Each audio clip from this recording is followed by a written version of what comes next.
열 나흘째 되는 날 밤에 우리가 아드리아 바다에서 이리저리 쫓겨가다가 자정쯤 되어 사공들이 어느 육지에 가까워지는 줄을 짐작하고 물을 재어 보니 20길이 되고 조금 가다가 다시 재니 15길이라. 암추에 걸릴까 하여 고물로 단 넷은 내리고 날이 새기를 고대하니라.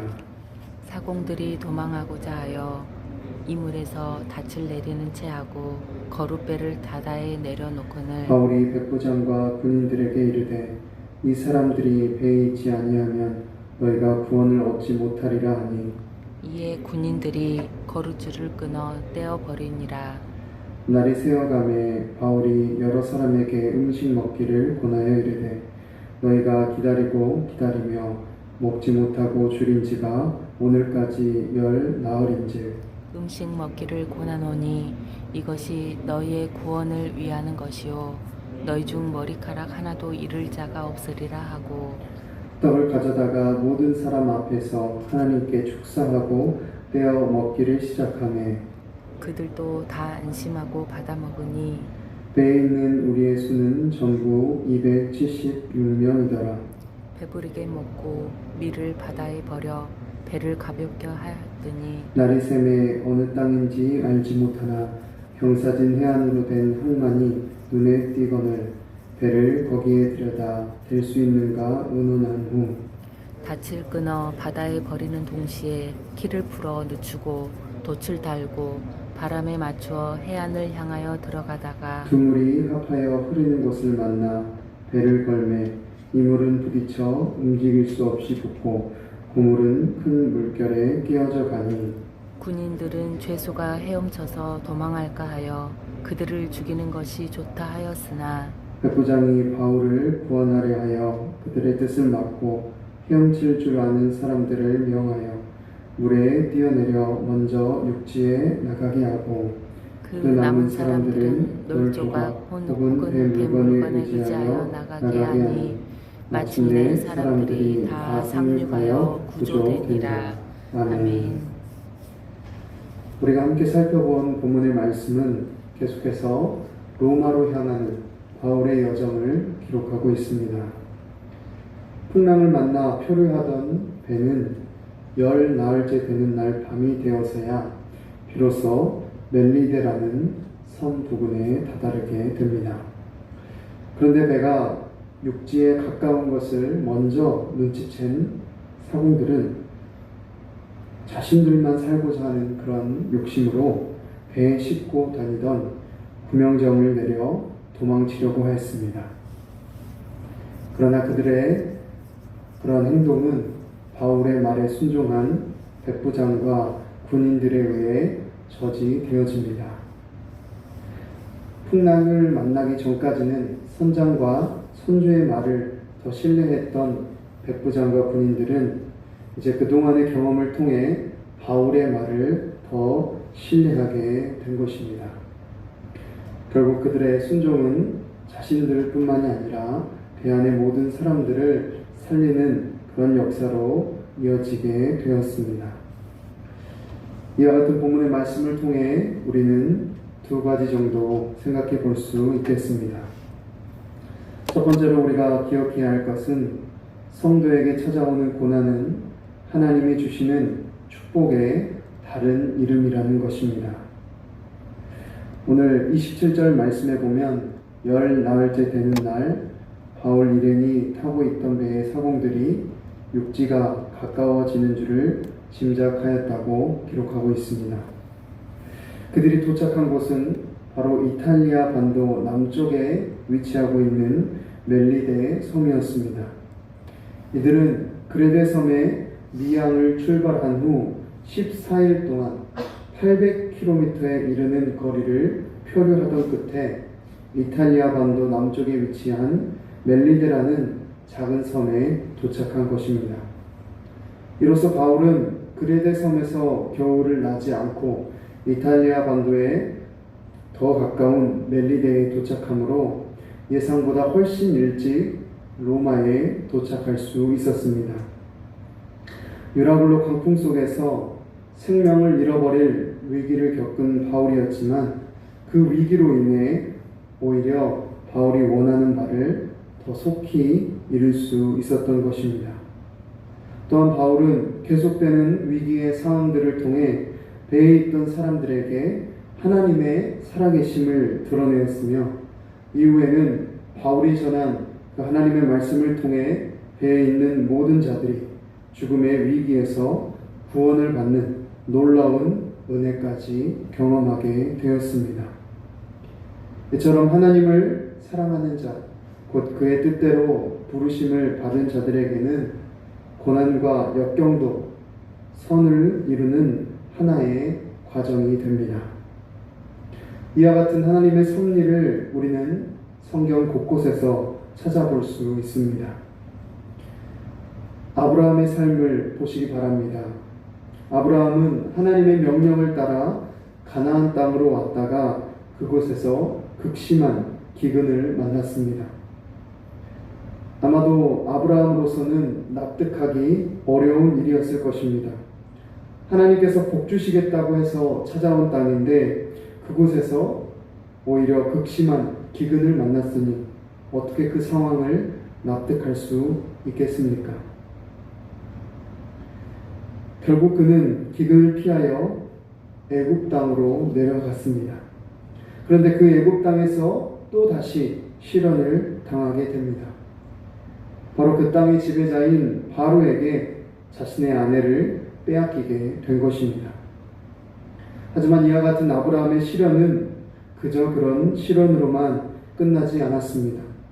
하나님께서는 그 일로 인하여 바로의 집에 재앙을 내리심으로 아브라함에게 바로로부터 많은 유축과 노비와 재물을 얻어서 애굽 땅에서 나오게 하셨습니다. 이처럼 아브라함에게 찾아왔던 거듭되는 시련은 결국 그가 하나님의 놀라운 복을 받는 그러한 일련의 과정이었습니다. 이뿐만이 아닙니다. 모세는 어떻습니까? 모세는 이집트의 궁에서 쫓겨나 미디안 광야에서 40년을 보내게 됨으로써 오히려 그 40년이 훌륭한 이스라엘의 지도자로 준비되는 기간이 되었습니다. 다윗은 어떻습니까? 다윗은 사울 왕으로부터 10여 년 동안 쫓겨다니는 그 도망자 생활을 통해 하나님만 신뢰하는 겸손한 왕으로 준비되었을 뿐만이 아니라 자신과 함께할 많은 충신들까지도 얻게 되었습니다. 이 밖에도 성경에 등장하는 많은 신앙의 인물들은 그들이 당한 시련과 고난을 통해서 오히려 큰 영광과 축복의 자리로 나아갈 수 있었습니다. 사랑하는 성도 여러분, 저와 여러분의 삶도 이와 마찬가지라는 것을 기억하시기 바랍니다. 저와 여러분의 삶에 지금 어려움과 고난이 있습니까? 내 힘으로는 감당하기 힘든 그러한 문제가 있습니까? 그렇다면 그것은 바로 하나님의 축복이라는 것을 믿으시기 바랍니다. 모든 사람들이 불행이라고 말하는 그러한 일들이 오히려 하나님께서 우리에게 놀라운 축복을 주시기 위한 그러한 과정이라는 것을 믿으시기 바랍니다. 하나님께서는 하나님을 사랑하는 자, 곧 하나님의 뜻대로 부르심을 받은 자들에게 이유 없는 고난과 어려움을 안겨주시는 분이 아니십니다. 하나님께서 우리에게 고난과 어려움을 허락하셨다면 그것은 반드시 우리를 향한 하나님의 선하신 뜻이 있는 것입니다. 더 놀랍게 우리를 축복하시기 위한 하나님의 계획이 있는 것입니다. 그러므로 이 자리에 함께한 저와 여러분이 어떤 고난과 어려움을 당하든지 낙심하고 낭망하고 좌절하는 것이 아니라 이를 하나님의 축복의 통로로 믿으며 감사와 찬양으로 나아가는 은혜가 가득하기를 간절히 바랍니다. 두 번째로 우리가 기억해야 할 것은 하나님께서는 하나님께 헌신된 한 사람을 통해 공동체를 변화시키신다는 것입니다.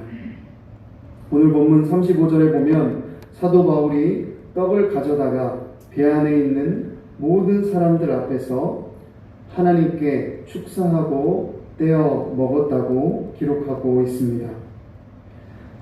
이 배 안에 있는 사람들 중에는 유대인들뿐만이 아니라 헬라인, 애굽인과 같은 다수의 이방인들도 포함되어 있었습니다. 그런 상황에서 사도 바울이 하나님의 이름으로 축사하고 떡을 떼어 먹었다는 것은 실로 놀라운 장면이 아닐 수 없습니다. 배 안에 있던 사람들은 이러한 바울의 행위에 대해서 반발한 것이 아니라 오히려 그로 인하여 안심하고 음식을 받아 먹었다고 기록하고 있습니다. 이것은 이미 배 안에 있는 모든 사람들이 이 항해의 여정 속에서 사도 바울의 말과 행동을 보고 그가 믿는 하나님의 살아계심을 인정하였다는 것입니다. 이처럼 하나님께서는 하나님께 헌신된 한 사람을 통해 그가 속해 있는 공동체를 변화시키십니다.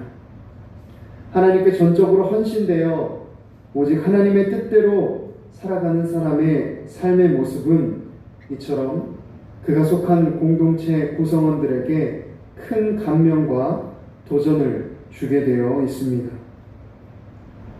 세상의 헛된 가치와 문화 속에서 하나님의 말씀대로 순종하며 살아가는 사람, 하나님의 성품을 닮아서 온유하고 친절하고 정직하고 성실한 사람에게는 반드시 그를 통해 공동체가 변화하는 그런 은혜가 일어나게 되어 있는 것입니다. 오늘 사도 바울의 모습처럼 그의 삶의 모습이 구원의 통로가 되는 은혜가 임하는 것입니다. 그렇다면 오늘날 그리스도인들의 모습은 어떻습니까? 오늘날 한국교회는 왜 이렇게 손가락질을 받고 세상에 지탄을 받는 그러한 곳이 되었을까요? 왜 시간이 가면 갈수록 믿는 자가 늘어나는 것이 아니라 오히려 줄어드는 것일까요? 하나님께 헌신된 한 사람이 세워지지 않고 있기 때문입니다. 세상의 문화와 세상의 가치 속에 휩쓸려 가지 않고 오히려 역행하여 삶으로 하나님을 드러내고 삶으로 예수님을 증거해야 하는데 그러한 한 사람이 사라지고 있기 때문입니다. 교회를 향한 비난의 목소리는 교회 밖에만 있는 것이 아닙니다. 교회 안에서도 그러한 목소리가 들려옵니다. 저 교회는 저래서 문제라고 말합니다. 저 사람 때문에 교회가 힘들다고 말합니다. 저 교회 지도자, 저 목사 때문에 한국 교회가 손가락질 받는다고 말합니다. 그렇다면 우리의 모습은 어떻습니까? 저와 여러분은 우리가 속한 교회, 직장, 가정에서 공동체를 변화시키는 그 한 사람으로 온전히 하나님께 헌신하고 있습니까? 문제는 다른 데 있는 것이 아닙니다. 말로는 하나님을 사랑하고 말로는 하나님께 헌신한다는 사람들은 많이 있지만 정작 삶으로 하나님께 헌신하며 살아가는 그러한 사람은 많지 않다는 데에 문제가 있습니다. 그러므로 우리는 다른 데서 문제의 이유를 찾을 것이 아니라 내가 먼저 변해야 하겠습니다. 내가 먼저 하나님께 전적으로 헌신된 그 한 사람이 되어야 하겠습니다. 바로 그것이 하나님께서 우리를 이 땅에 그리고 우리가 속한 이 공동체에 부르신 목적인 것입니다. 이 자리에 함께한 저와 여러분이 사도 바울과 같이 삶으로 하나님께 헌신하여 우리가 속한 공동체를 변화시키고 복음의 통로로 구원의 통로로 쓰임받는 놀라운 은혜가 가득하게 되기를 간절히 바랍니다. 기도하겠습니다. 살아계신 하나님, 오늘 사도행전 27장 말씀을 통해 우리의 삶을 다시 한번 돌아보게 하신 은혜를 감사합니다. 복음을 위해 삶을 바치고 생명을 바쳤던 사도 바울의 삶에도 문제와 어려움이 있었습니다.